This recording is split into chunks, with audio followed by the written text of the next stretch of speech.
Today I'm going to bring you a build that blasts maps similar to the way that KB Nimis does, but on a 10th of the budget. If you enjoy Breach, Legion, Harbinger, dense pack size, anything like that, this is a build that you're going to want to check out. I had so much fun with this.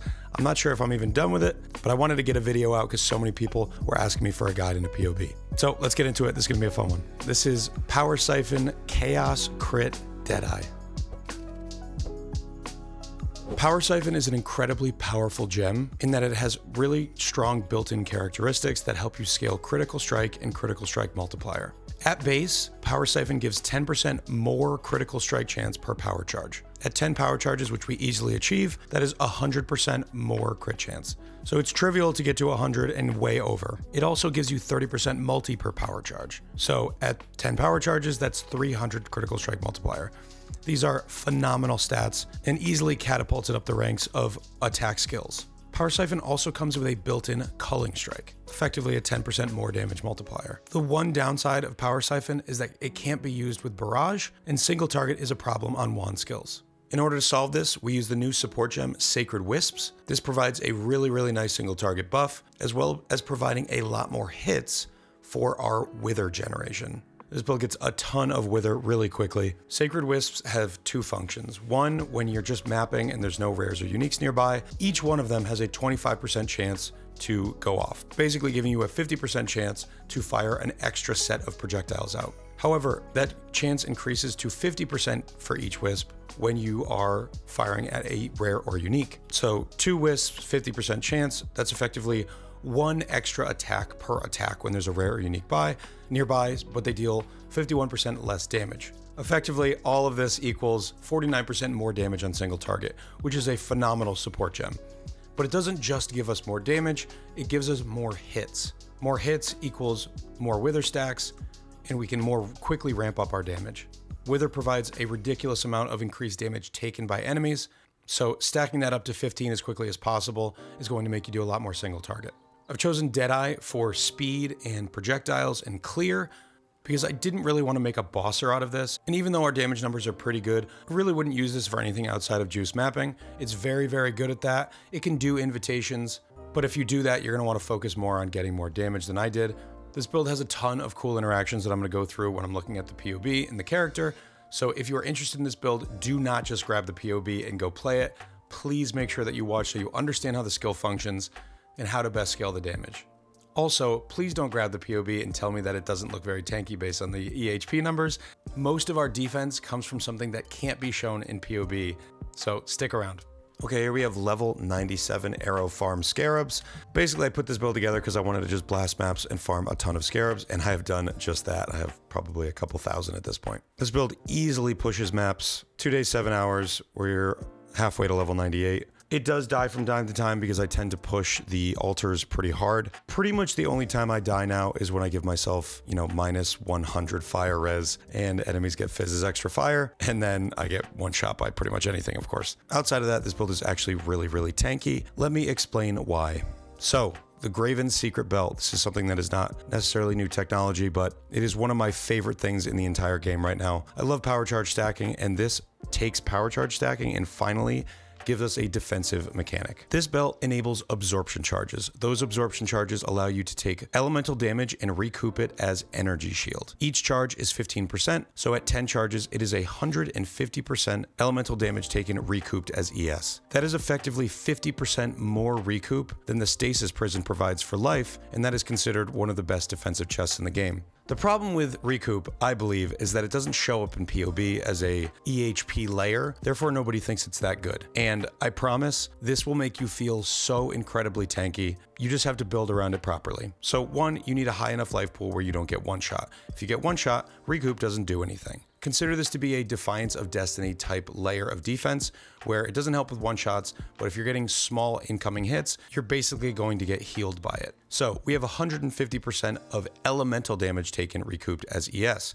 We have an ES pool of about 1300. That's, in my opinion, plenty, because pretty much every hit you take is going to get filled right back up. This gives us an effective pool of about 5,000 life, which is actually quite good on a Deadeye. And when you take big hits, that heals right back up instantly, and you're pretty much always at max ES. So the problem here is chaos damage and physical damage. Well, we mitigate chaos damage by getting max chaos res. Max chaos res feels very, very good in this game. I recommend it on pretty much every build at this point. It can be kind of annoying to get, but I think it's worth it. Get max chaos res, particularly on a build like this. And then that leaves us with physical damage. As a Deadeye, mitigating physical damage is really challenging. You pretty much have two options. You can either try to scale armor through gear and determination, or you can go for physical damage taken as. We get phys taken as from a bunch of different sources. We have 8% here on the helmet, which actually should be more than that. I ended up with reservation efficiency and I just stuck with it. We'll get back to this helm later. We have 8% here. We have 15% taken as on our Malachai's loop. I got pretty lucky to find a double phys taken as, but one's taken as chaos, which while it's still good for mitigation, doesn't help us with recoup. So if you can get double elemental, that would technically be better.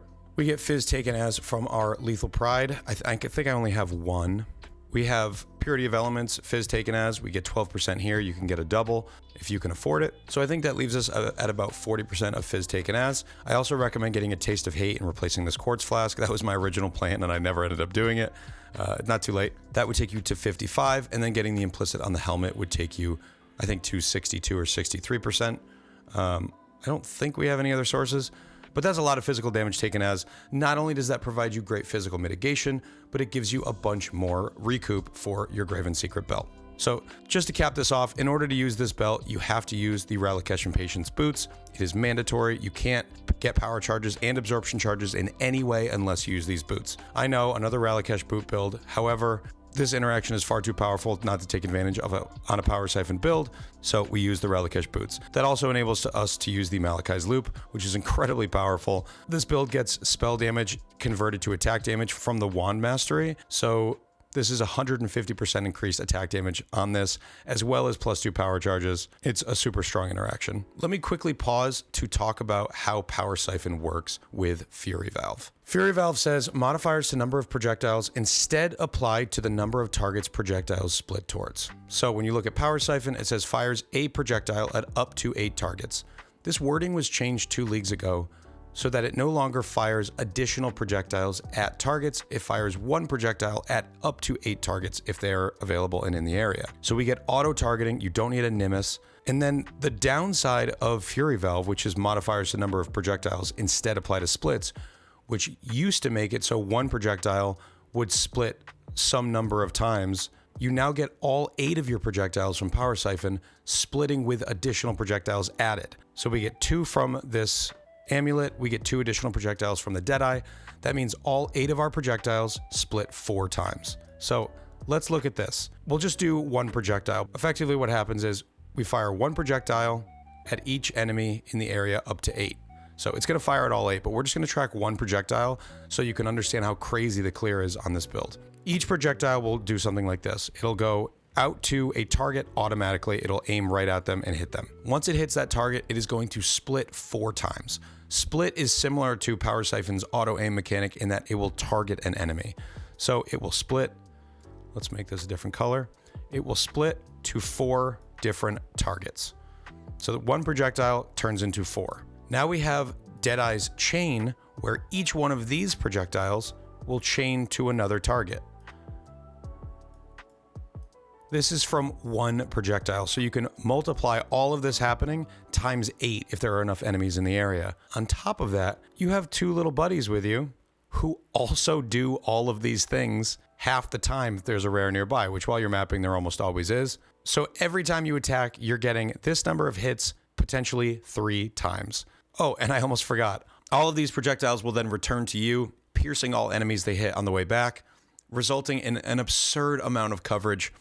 Maybe even too much coverage, but for blasting things like Legion, it is so fun, and I really can't recommend this enough. So let's, enough of the paint, shout out Captain Lance, let's get back into the build. So Fury Valve, absolutely mandatory. If you want to play Power Siphon, you got to use Fury Valve. It is simply just a more multiplier on the skill. It's so strong. So how are we scaling our damage? We are using Unholy Might. So we're getting a bunch of chaos flat damage from the Covenant.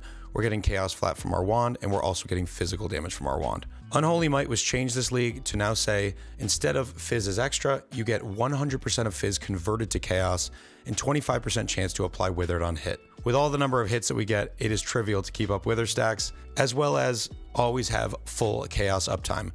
Normally, physical to Chaos conversion isn't that exciting for people who like to play poison builds, because physical damage can poison. But if you just want to do a Chaos hit build, which is one of my favorite archetypes, Unholy Might is unbelievably broken. It's so strong, and it's very easy to get. So if you are a Chaos hit crit build, you're going to be able to keep it up just about full time with Overwhelming Malice. This can also be had on medium clusters, but I had some really good mediums I wanted to get, so I got it on the large. So we are converting 100% of this Fizz that we get from the wand here to Chaos. I also think you can do a tri-elemental version of this build, I think probably at higher investment, but I wanted to do Chaos. I enjoy the scaling of Wither, so we went with that. Basically what I did here was I bought this base for like 20C. It's not going to be 20C anymore, unfortunately, and I hit it with Chaos damage essences. You can also buy a flat physical damage fracture and then use Chaos essences and try to hit percent. You can also get a Chaos damage fracture and use flat fizz essences to hit percent. There's a lot of ways to make this, but basically what you're looking for is these three prefixes: flat Chaos, flat fizz, and percent fizz. For suffixes, you want multi, attack speed, and double damage.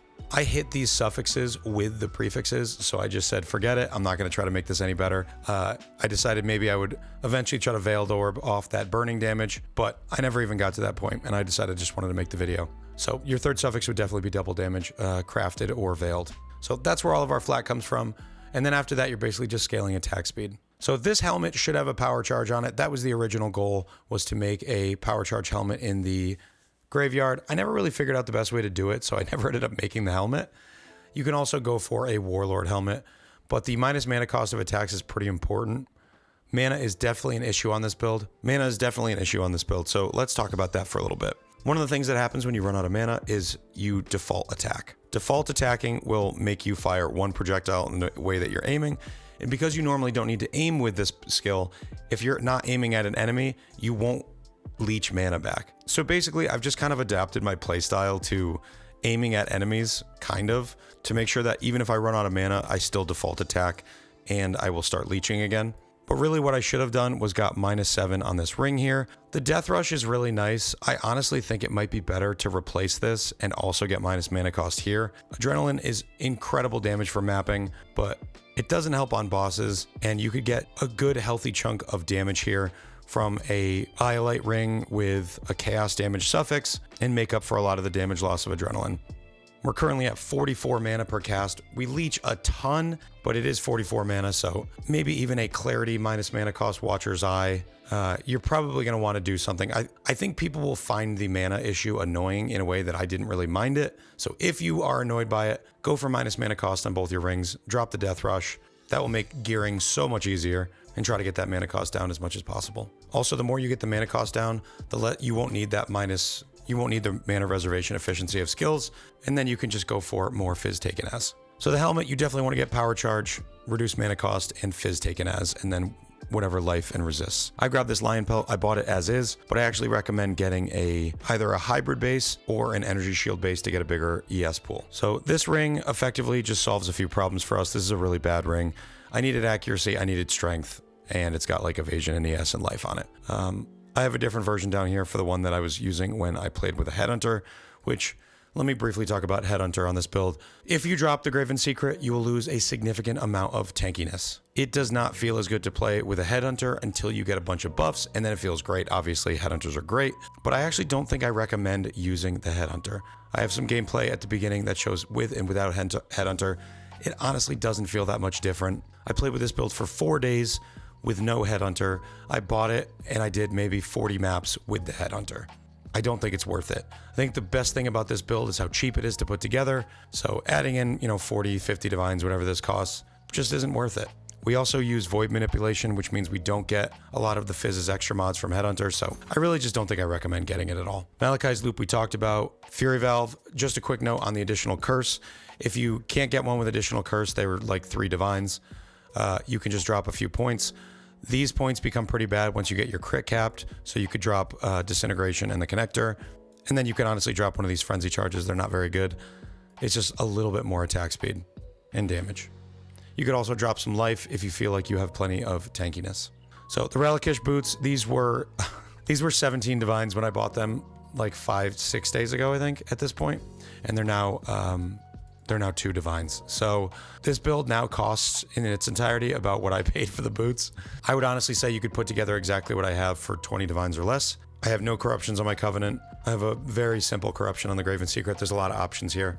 So you could definitely scale this a lot farther than I had. Get a % damage corruption on your Covenant, get, some move speed or something on the Relikish, but lots of ways to go up from here. All right, let's talk about the gloves. We've got Rage on hit. This is really nice. It gives us a Berserk button, which, you can't keep up full Berserk, but Rage is really nice for mapping. And then when you get to the boss or a tanky rare, you hit Berserk and it deletes them. Aside from that, we've just got a bunch of Suppress, some Chaos Res, and Life. The 2 damage prefixes are just what I hit. They don't actually do anything for us. So the flasks, I recommend going Taste of Hate in this last slot here. I crafted this pretty early on in the build and I just never went and got a Taste of Hate. You also could drop the Life Flask. I didn't find that I needed this very often. I think the move is probably to get some amount of recoup. Maybe drop the Frenzy here and go for this recoup wheel, give you a life on hit as well as recoup, and then you just don't really need the Life Flask. And then you could keep this and add Taste of Hate here. You want to get a bunch of evasion from a Jade Flask, a bunch of move speed from a Quicksilver, and then we have an Onslaught Flask with attack speed. I don't love an Onslaught Flask, but it was just what I threw in. Let's talk about the gems. The reason I have all these down here are these are high strength requirement versions of the gems that I have in here. Obviously, a Headhunter has 50 strength on it, so it allows you to use max level things like Dread Banner. So let's talk about those gems. Start with our main links. We have a 21 Power Siphon. Get a 2120. 21 gives you an extra target. So instead of 7 targets, it's 8 targets. We use Power Charge on crit. I don't have quality on it because we don't need it. We generate power charges like crazy for our belt. We use Return Projectiles. This is basically just for single target. When you hit a single target, it will split. We have Void Manipulation. This should definitely be an Awakened version. They were pretty expensive when I put this build together, but they're probably not very expensive now. Sacred Wisp we talked about, and then increased critical damage here. In the one, we have a Dread Banner, Grace, and Purity of Elements. Purity of Elements is really, really nice. It allows us to be immune to all elemental ailments, and it helps solve our resistances. We can't go for Shock Avoid boots because of the Relikish, so this is just a really nice 50% aura. We don't have a lot of auras that are great for us. I ran Haste for a while, but I actually found this to be way nicer. You have to get shock immune because of the Malachai's Loop that shocks you. And then on top of that, this gives you immunity to things like freeze and brittle, etc. In the helmet, we have shield charge and faster attacks. I had to buy a new one because I overleveled my other one when I switched to the Headhunter. Sniper's Mark and Mark on hit. In the shield, I have a self-cast Despair that I just use for single targets. We do have 2 curses because of Fury Valve we talked about. You could automate this, but I actually really enjoyed having cast when damage taken Void Sphere. It's a really nice defensive layer. I put this on as many builds as I can. When you get hit, it casts a Void Sphere at the enemy that hit you, and then it pulls all enemies to the center of that sphere. It's super strong for 2 links. I love it, but you could just automate your Despair here. We have Enduring Cry and Call to Arms. This is one of our mana nightmares. Immortal Call is 41 mana, and Enduring Cry is 25 mana. These are going off all the time. I have them off right now because it's annoying to listen to, but this definitely causes some issues with mana cost. So if you could get mana cost on both rings, it's going to make your mana issues way, way better than mine. However, folks might say, you're using Relikish, why would you use Enduring Cry still? Well, Enduring Cry gives you a burst of life regen every some number of seconds. It's really, really nice just while mapping, and you take a big hit and boom, that Enduring Cry goes off. But also because it generates endurance charges for our Immortal Call. Immortal Call is going off on automation, so it's going off all the time. We are constantly burning the charges that we generate, and it makes our Enduring Cry last longer. The more cooldown you can get on this, the better. Of course, like I said, on the max strength version with the Headhunter, I was able to get a 2020. Definitely get quality on this. But because we have Relikish, we always get the physical damage reduction, but then we also can burn them for Immortal Call. It's a really nice setup. Speaking of Immortal Call, quickly jump over here. We have this attached to an Enhanced, didn't even hit level 3. I added this relatively late in the build, but getting a lot of quality on Immortal Call gives you more CDR, so it's going off more often. This is linked to Automate and Withering Step. Withering Step is constantly going off, which gives us phasing, which is okay, but more importantly, it's giving us wither debuffs to enemies, so it auto applies every time it goes off, which is fairly often. This makes it even easier to get to max stacks on bosses, and we basically are instantly there. All three of these are affected by enhance, so increased CDR, more debuffs, and increased CDR. Really, really nice. Getting a level 4 enhance here would definitely be the move for the most value. And back to the boots lastly for these 2 gems. We have a Berserk here. Berserk is just a really, really strong gem. More attack damage, more attack speed, more movement speed, and less damage taken. Just a phenomenal button for bosses. Lastly, we use Vol Haste. We don't use the regular haste portion, just Vol Haste. It's just a little speed boost usually for bosses. When I get to a boss, I press these 3 buttons effectively. Otherwise, I'm only pressing Power Siphon for all mapping. Okay, let's jump into the tree. This tree is a little bit stretched, which I don't love, but we're taking some pretty important stuff on the way. This wheel is phenomenal. There's so much good stuff on here. You get accuracy and attack speed, 16% damage for wand attacks. These nodes are great. This is 100% damage. Crit chance, multi, and intelligence. Accuracy and attack speed. This is a fantastic wheel. And then the wand mastery. There's so many good ones, but increases and reductions to spell damage enables our Malachai's Loop to give us spell damage. We also have spell damage for power charge over here, so that's 40, and I think maybe one other source of spell damage. So that's a few 100% attack damage from this little node here. It's like 30% more damage. We grab the power charge stuff up here. It's not super efficient because we don't really care about the mana regen. Doesn't help us that much. And the crit chance is actually dead because we're capped, but 50 multi as well as 80% damage is pretty nice because we're already pathing here for instability to get another power charge. And then this life here is pretty efficient as well. We grab this life and ES on the way. Ghost Dance, super nice to keep your ES capped in combat. I have Soul Thief. I probably think these are wasted points. I tried it with and without, and I'm pretty sure these are wasted. So you can drop these 2 points and put them into maybe some life recoup here. We're using an Inspired Learning, so we need all 4 of these points. If you do drop this Frenzy Charge, I would recommend taking Circle of Life. You could also go for Mind Drinker to get a Mana Mastery for reduced cost, or a Reservation Efficiency if you wanted to add something else in. You do need the Accuracy Mastery, and I also have an Accuracy roll on my ring here. If you don't get that, you will not be hitting all the time. We have Life and Mana Instant Leech. Instant Leech is great, really, really important for a build that hits a lot.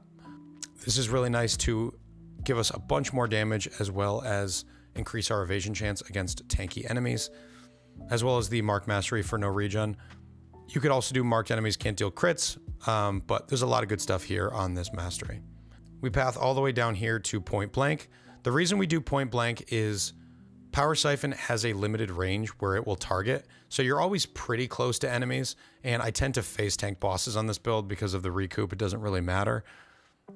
So being close isn't a problem. But on top of that, let me quickly bring up this again. Let's get rid of a lot of this. When you initially split from one enemy to the next, that split counts as a new projectile. So if you have a bunch of enemies that are really close together like this, which almost every pack is, all of these new projectiles get Point Blank. So you're getting that 30% more damage buff. When your projectiles get into the packs, it starts new projectiles. It's really, really strong. Definitely worth using. Do not use Far Shot on this build.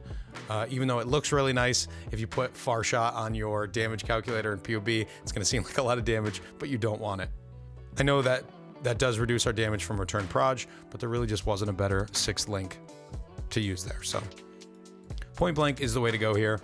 And also, we don't care about clear damage. We just wanted more single target. Grab some life here, some life. Grab the Spell Suppress. We are at 99% with this current setup and Lucky. I think it's 89 without Lucky. So if you can get a little bit more suppression, you can drop the Lucky. But I find 99% with Lucky to be pretty efficient. And lastly, we'll talk about these clusters. Overwhelming Malice, gotta have it. 10% chance is plenty. Something to note, you can't run Fizz Reflect with this build because your first hit won't have Unholy Might, which means you'll do a bunch of Fizz damage, you will crit, and you will kill yourself in the video game. So don't run Fizz Reflect with this build, even though you do have full conversion once you proc your crit. Unholy Grace, just crazy good, 10% attack speed and chaos damage. And then our medium clusters are Repeater and Eye to Eye. I have that for both. There are other things you can get here. We don't need crit, so do not go for critical strike jewels. Go for the proj damage, in my opinion. These are just really, really nice damage. We have the Watcher's Eye here with Fizz Taken As. There's a lot of things you can get there, but I found that Fizz Taken As is the most important. Grab a Corrupted Blood Jewel somewhere. This Lethal Pride is basically for double damage and Fizz Taken As well as a bunch of strength. You can also put it here if you find a better one, but this one had 2 double damage and one Fizz Taken As, so I was pretty happy with that. This is a very competitive spot for Lethal Pride, so they tend to be more expensive. We talked about the Inspired Learning, and that is it for the tree. So if I missed something, let me know down in the comments below. This build is absolutely phenomenal for blasting maps. I cannot recommend it enough. There are some things that you might want to tweak to make it feel good for you, such as the mana stuff, but it is a very easy build to put together. So if you've watched the entirety of the video, you're probably going to be all set to go. If you want to support me, you can like this video, comment down below, and subscribe to the channel. Or you can stop by my Twitch, twitch.tv/AER0__. I am live almost every single day, so come check me out, say hi, and drop that Twitch Prime. I hope you enjoy this build. I hope you blast some maps and have fun in Necropolis League. I'll probably play this for another day or two, and then we'll be on to the next, because I've got some more exciting ideas for blasters. So, appreciate you all. Thank you for watching, and as always, take care.